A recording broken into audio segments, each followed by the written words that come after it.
Quel est le vrai plus de ce genre de démarche? Oui, alors justement, on a souhaité faire des salles d'accouchement physiologiques pour répondre aux souhaits des mamans d'accoucher dans un espace un peu moins médicalisé et de répondre un peu à leurs attentes.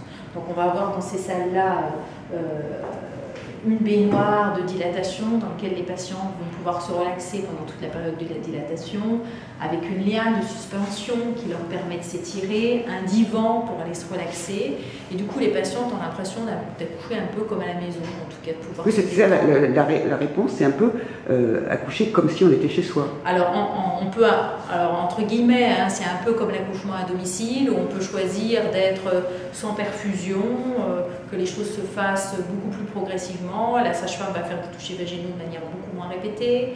La patiente va pouvoir passer de la baignoire au divan, être là avec son conjoint, prendre le temps de marcher, de déambuler, de s'étirer, en toute sécurité, parce que bien sûr cet espace est au sein des salles d'accouchement, donc les sages-femmes sont toujours là disponibles pour venir voir la patiente s'il y a un souci, et ça permet d'accoucher comme à la maison en toute sécurité.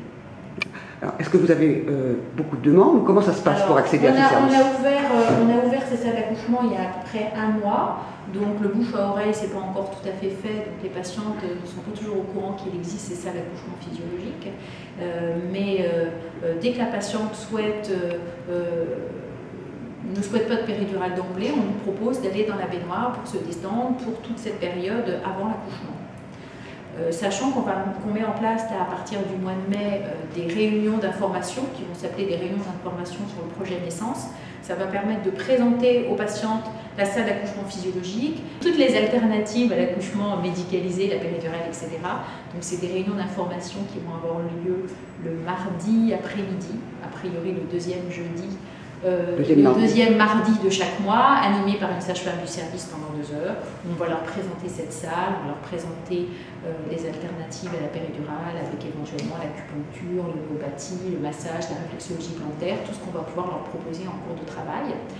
Et les femmes élaboreront avec la sage-femme un petit projet de naissance qu'elles nous apporteront le jour de l'accouchement pour nous orienter un petit peu dans leur prise en charge sur ce qu'elles souhaitent. Sachant que ce n'est pas parce que la patiente vient avec un projet de naissance sur un accouchement sans péridurale qu'elle ne pourra pas au bout d'1 heure, 2 heures, 3 heures avoir accès à une péridurale si elle le souhaite. Donc si elles souhaitent une péridurale alors qu'elles sont dans la salle d'accouchement physiologique, on ne les changera pas d'endroit, elles resteront dans cette salle, on appellera l'anesthésiste pour qu'on leur pose une péridurale.